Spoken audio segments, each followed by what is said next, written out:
Di video kali ini kita akan belajar tentang orbital diagram. Nah, sekarang gini. Kalau misalkan nih aku mulai dari unsur N dengan nomor massa 14 dan 7.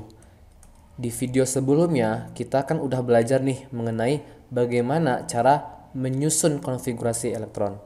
Nah, untuk menyusun konfigurasi elektron, kita harus menggunakan kaidah dengan diagram seperti ini. 1S, 2S, 2P, 3S, 3P, 3D, 4S, 4P, 4D, dan 4F.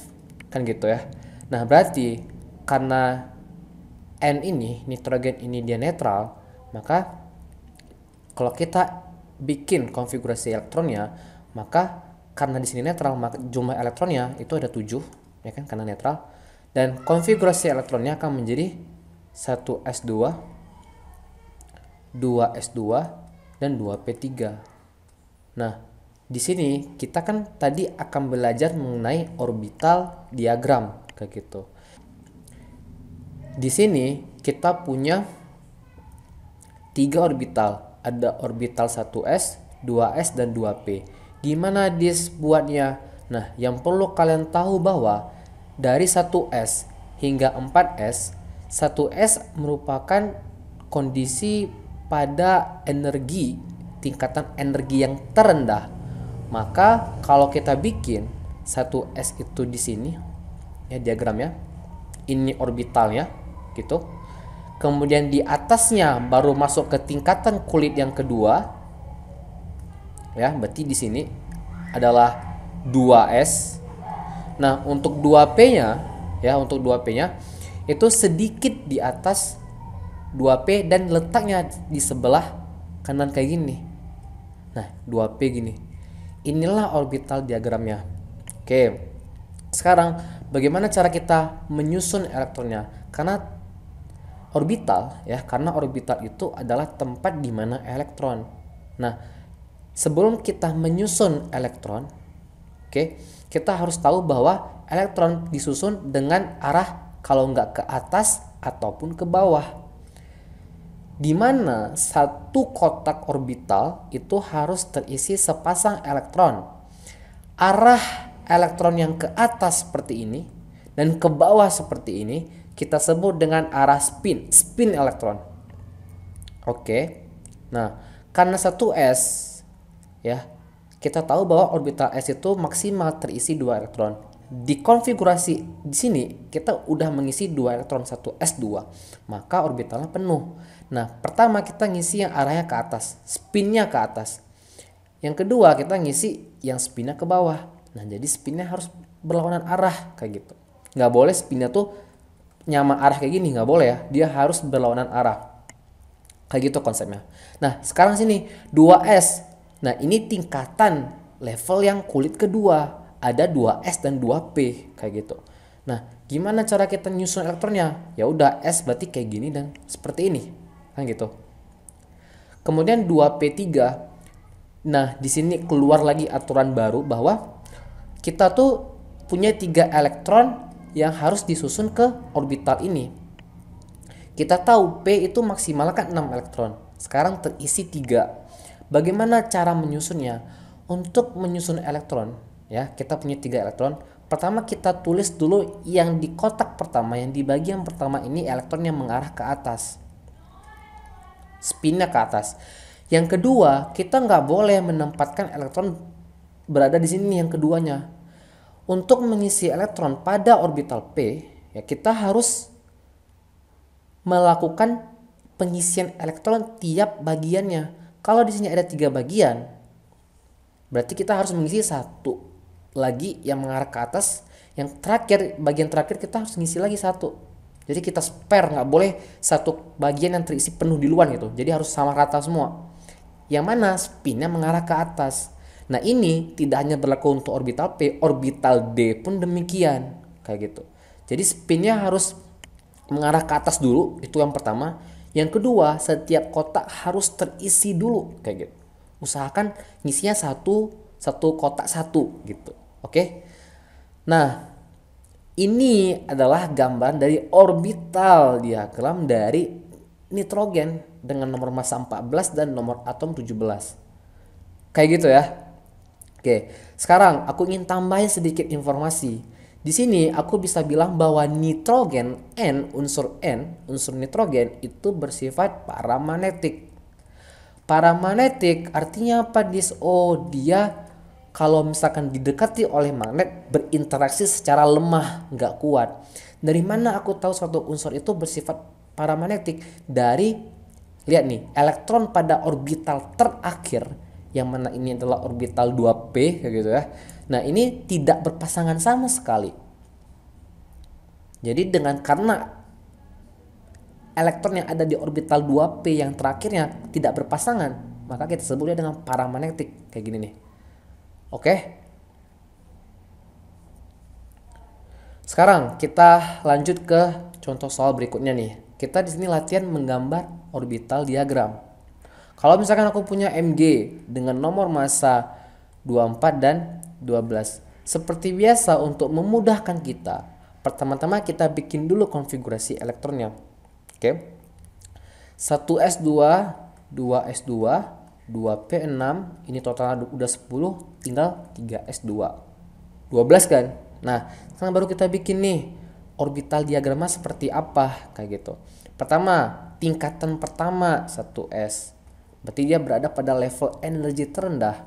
Yang kedua, ya 2S dan 2P yang di sini ya. Baru tingkatan yang ketiga ya, itu kan ada 3S. Sebenarnya di atas 3S ini ada 3P. Karena dia kan satu paket, satu kulit. Kalau misalkan kalian lihat lagi diagram ini, sedikit aku recap bahwa ya, ini tuh udah masuk ke dalam level ketiga, energi level yang ketiga kayak gitu. Oke. Nah, kemudian berarti pertama ini 2, ya udah kita isi satu spin arah ke sana. Kita bedakan aja ya warna dari elektronnya. Nah, satu ke atas spinnya, yang satu lagi ke bawah. Kita udah baca tadi penyusunan seperti apa. Yang kedua 2S, satu ke atas dan satu ke bawah kayak gitu. Yang ketiga, nah nih 2p6, gimana cara ngisinya, Dis? Seperti tadi, kita isi dulu satu persatu kotaknya, yang penting harus terisi semua dulu gitu. Tapi ingat, spinnya bagian pertama itu harus, ya putaran pertama ibaratnya harus mengarah ke atas semua. Putaran kedua sebaliknya harus berlawanan arah semua gitu ya. 3s2. Nah, kita nggak boleh naruh elektron tuh di sini. Atau kayak gini nih, 3s2 di sini nggak boleh karena elektron yang milik dari S. Jadi kita harus ngisi kayak gini. Nah, ini adalah bentuk dari orbital diagramnya. Kira-kira sifatnya apa, Dis? Karena semua elektron yang ada di orbital terakhir itu berpasangan kayak gini nih. Orbital terakhirnya di 3s jatuhnya, maka kita sebutnya diamagnetik. Oh, berarti ya diamagnetik. Oh, berarti dia itu tidak berinteraksi dengan magnet jika didekatkan. Nah, itu ya tambahan informasi. Sekarang kita coba lagi ya. Kita di sini latihan menggambar orbital diagram. Misalkan kalau aku punya unsur fosfor misalnya dengan nomor massa 31 dan nomor atom 15. Pertama-tama ya kita bikin aja dulu konfigurasi elektronnya. Di sini kan elektronnya 15 ya kan, karena dia netral. Sekalian kita mengulang apa yang udah kita pelajarin di video sebelumnya. Berarti ini 1s2, 2s2, 2p6, 3s2, 3p ini 2 4 10 12 ya, 3p3 berarti ya. Nah, sedikit aku ulang bahwa kalau misalkan kalian ada yang lupa ya tentang bagaimana cara kita menyusun konfigurasi elektron, ini tuh kaidah ini nih. Nah, yang panah-panah seperti ini aku yakin kalian udah pernah lihat di buku-buku SMA ataupun buku-buku kuliah cara menyusun dari konfigurasi elektron dengan metode diagram yang seperti ini. Kayak gitu ya. Nah, sekarang kita mencoba menggambar nih. Oh, kita mulai dari 1s. Ya udah, berarti dia yang terendah nih. Di sini orbital 1s di energi yang terendah di level yang pertama, kemudian 2s 2p ini di level yang kedua, naik sedikit levelnya 2s, dan di sini 2p kayak gitu. Di sini 3s, dan di sini 3p ini level yang ketiga. Ya, karena di sini sampai 3 konfigurasi elektronnya, ya udah kita bikinlah 3 tingkatan seperti ini. Oke, di sini 2, ya udah isi lagi. Di sini 2, di sini 2, di sini juga 2 berarti. Nah, 2p 6. Lihat bagaimana cara aku mengisinya, harus konsisten. Mentang-mentang 6, kita tuh nggak bisa, boleh aja sebenarnya kayak gini. Tapi aku lebih suka tetap konsisten seperti yang udah kita pelajarin, bahwa ngisinya tuh gini dulu baru gini dulu, dan seperti ini. Oke. Nah, 3s2 berarti gini, ini. Nah, 3p3 ingat kita ngisinya kayak gimana? Satu persatu dulu, tiap bagian kotaknya harus diisi dan spinnya mengarah ke atas terlebih dahulu.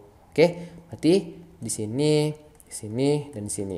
Karena di sini ada 3p3 yang mana ketiga orbitalnya itu tidak berpasangan dengan elektron, maka kita bisa simpulkan dia bersifat paramagnetik. Oke, berinteraksi lemah dengan medan magnet. Sekarang pertanyaan gini, Dis, gimana kalau misalkan kita tuh dihubungkan dengan kation dan anion nih? Ya udah, kalau misalkan kation dan anion, berarti kita udah tahu kalau kation itu elektronnya akan berkurang, kalau anion elektronnya akan bertambah karena dia menangkap, kan seperti itu. Kita mulai dulu dari Al misalnya. Al logam, berarti dia akan melepaskan elektron. Secara netral dia itu nomor atomnya 13. Nomor atomnya itu 13, protonnya 13, elektronnya 13 kalau dia tidak bermuatan. Ketika dia menjadi Al3 positif, maka elektronnya akan dibuang 3, maka elektronnya akan menjadi 10. Maka konfigurasi elektron akan menjadi apa, Dis? Ya udah, berarti 1s2, 2s2, 2p6. Cukup sampai di situ. Kan gitu. Terus gimana cara kita bikin orbital diagramnya? Ya udah, berarti di sini 1s, di atas lagi 2s, dan tuh 23 ini 2p. Ya udah, tinggal kita isi aja elektronnya. Di sini 1s karena penuh 2 kayak gini bentuknya. Kemudian 2s2 lagi kita isi, dan 2p6. Ingat, walaupun 2p6 kita harus tetap sesuai dengan teori yang telah kita pelajarin. Nah, di sini 3 dulu awalnya, baru berikutnya kita isi. Oke. 2p6 berarti ada elektron yang udah dibuang. Karena kan kalau misalkan orbital diagram ketika dia masih dalam kondisi netral seperti ini, coba kita bikin ya. Berarti kan ada penambahan ini 10, berarti ada penambahan 3s2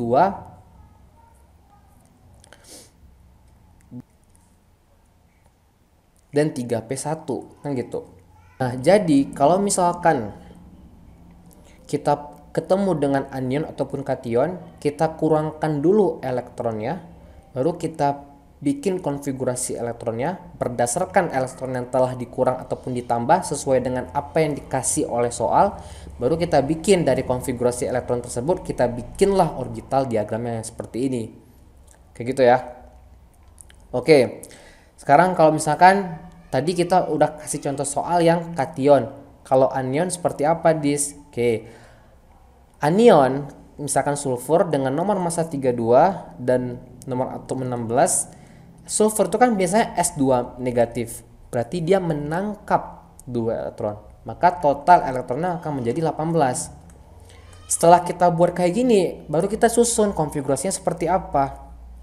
Oh, 1s2, 2s2, 2p6, 3s2, dan 3p6. Berapa nih?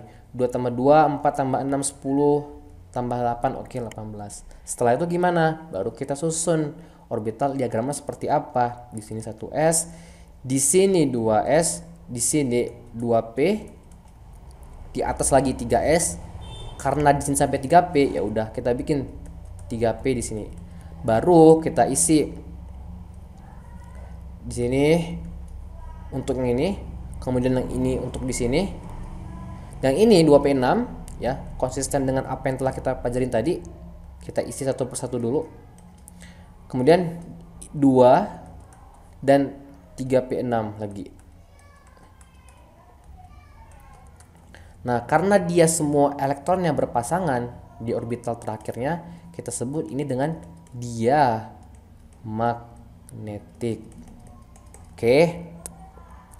Sekarang bagaimana kalau kita dihadapkan dengan logam transisi? Misal kayak Fe ataupun Co. Nah, ini sedikit lebih tricky karena kalau logam transisi itu kita itu sering dijebak nih. Misalkan logam transisi dalam bentuk kation, berarti kan CO2 positif. Nggak ada salahnya, oh berarti elektronnya tuh 25. Nggak ada salah ya, bener. Ini tuh bener karena dia melepaskan 2 elektron. Nah, yang menjadi masalah adalah kita tuh langsung buat kayak gini nih. 1s2 kan kita bikin dulu nih konfigurasi elektronnya ya. 1s2, 2s2, 2p6, 3s2, 3p6. Nah, 2 tambah 2 4 tambah 6 10 18 20. Nah, kita sering kayak gini nih, 3D. Seharusnya kan 3D7 kalau netralnya. Karena kan ini 2 tambah 2 4 tambah 6 10 18 20 27. Kita tuh sering kalau misalkan elektronnya 25, yang kita kurang tuh di sini. Padahal salah ya. Yang kita kurang adalah elektron yang berada di luar. In this case, semakin tinggi angka yang ada di sini nih, angka yang ada koefisien di depan S, di P ataupun D, ini kan ada angka 4. Berarti dia berada di kulit terluar. Karena dia berada di kulit terluar, kalau terjadi pelepasan elektron, maka yang terjadi adalah elektron yang di kulit terluar dulu dong lepas, ya kan? Nah, mungkin dong kulit yang ada di dalam-dalamnya gitu, kan yang di luar dulu yang keluar elektronnya. Makanya 4s sama 4s 3D, walaupun secara penyusunan ya sesuai diagram energi tadi 4s lebih dulu daripada 3D, tapi 4s secara kulit dia lebih di luar daripada 3D. Makanya ketika elektronnya dibuang keluar nih, maka yang kita harus kurangkan tuh di 4s2-nya gitu. Jadi berkurang 2, harusnya di sini adalah 4s0. Di sini 3D berapa? 2 tambah 2 4 tambah 6 10 18, di sini 3D 7 gitu. Setelah berhasil bikin konfigurasi elektron yang benar, baru kita buatlah diagramnya. Bagaimana cara kita membuat orbital diagramnya? Pertama, ya udah di sini 1s, kemudian di sini 2s, di atas 2s itu ada 2p, di atas 2p kita masuk ke 3s, di sini ada di sini ada 3p ya, 3p itu ada 3 kotak. Di atas 3p itu 4s dulu. Baru di atas 4s ada 3 4 5 1 2 3 4 5, ada 3D. Nah, sub kulit D itu ada 5 kotak ya. Kalau P3 S1. Nah, baru kita isi elektronnya ya. 1s2 ya udah kita isi 2. 2s2 kita isi lagi 2p6. Berarti penuh kan? Kita ngisi gini dulu, 3 ke atas dan 3 ke bawah kayak gini.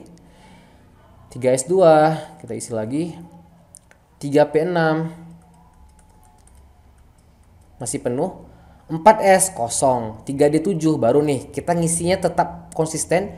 Ini dulu bagian pertama dulu dengan spin ke atas, bagian kedua, bagian ketiga, bagian keempat dan bagian kelima isinya ke atas dulu semua. Baru yang putaran kedua, baru yang ke bawah 6, 7. Oke, di sini apa? Kosong. Kalau misalkan kita tadi tidak ya, kalau tadi kita tidak